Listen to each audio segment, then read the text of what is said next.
నమస్తే, welcome to I news. ఒక sensational hit తర్వాత స్టార్ హీరోలు తీసుకునే నిర్ణయాలే వారి కెరీర్ గ్రాఫ్ ను డిసైడ్ చేస్తాయి.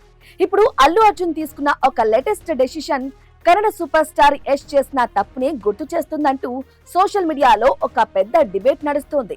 ఇంతకీ ఆ సిమిలారిటీ ఏంటి? అల్లు అర్జున్ రిస్క్ చేస్తున్నాడా?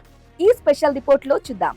ఒక మాస్ హిస్టరీ క్రియేట్ చేసిన తర్వాత నెక్స్ట్ మూవీ విషయంలో తీసుకునే స్టెప్ చాలా క్రూషియల్. గతంలో Kannada rocking star Yash KGF తో ఇండియాను షేక్ చేశాడు. కానీ ఆ తర్వాత ఆయన తీసుకున్న నిర్ణయం అందరినీ సర్ప్రైజ్ చేసింది. చాలా గ్యాప్ తీసుకుని గీతూ మోహన్ దాస్ లాంటి హాఫ్ బీ డైరెక్టర్ తో టాక్సిక్ అనౌన్స్ చేశాడు. మార్చి 19న రిలీజ్ కాబోతున్న ఈ మూవీపై ఎక్స్పెక్టేషన్స్ ఉన్నా సోషల్ మీడియాలో మాత్రం ఆ నిర్ణయం వల్ల యష్ మొమెంటం తగ్గిందనే టాక్ వినిపిస్తోంది. ఇప్పుడు సరిగ్గా ఇదే పాయింట్ అల్లు అర్జున్ దగ్గర రిపీట్ అవుతోందా అంటే అవునని అంటున్నాయి ఆన్లైన్ ఒపీనియన్స్.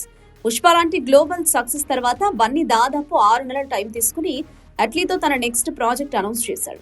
అట్లీ ఒక కమర్షియల్ డైరెక్టరే కావచ్చు, కానీ తెలుగు ఆడియన్స్ కు మాత్రం ఆయన స్టైల్ మీద ఇంకా పూర్తి కాన్ఫిడెన్స్ రావడం లేదు. యష్ బన్నీ ఇద్దరు ఒకే రకమైన తప్పు చేస్తున్నారని ఫ్యాన్స్ భయపడుతున్నారు. సినిమా అనౌన్స్ చేయడానికి తీసుకున్న ఎక్కువ టైం ఒకటైతే, ఎంచుకున్న డైరెక్టర్ల విషయంలో తీసుకున్న అన్కన్వెన్షనల్ చాయిస్ మరొకటి. యష్ లాగే బన్నీ కూడా ఒక సేఫ్ డైరెక్టర్ ను ఎంచుకోకుండా ఎందుకింత రిస్క్ చేస్తున్నాడు అనే చర్చ ఇప్పుడు గ్రౌండ్ లెవెల్లో చాలా నర్వస్ గా సాగుతోంది.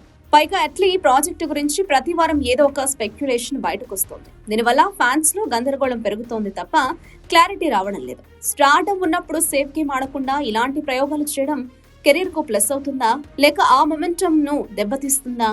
బన్నీ తన పవర్ఫుల్ పర్ఫార్మెన్స్ తో బాక్స్ ఆఫీస్ ను షేక్ చేయగలడు, అందులో డౌట్ లేదు. కానీ ఆడియన్స్ మాత్రం ఈ మిస్టేక్ రిపీట్ అవ్వకూడదని కోరుకుంటున్నారు. యష్ కి టాక్సిక్ ఎలాంటి రిజల్ట్ ఇస్తుందో, అట్లీతో బన్నీ చేసే మూవీ ఎలాంటి సెన్సేషన్ క్రియేట్ చేస్తుందో చూడాలి.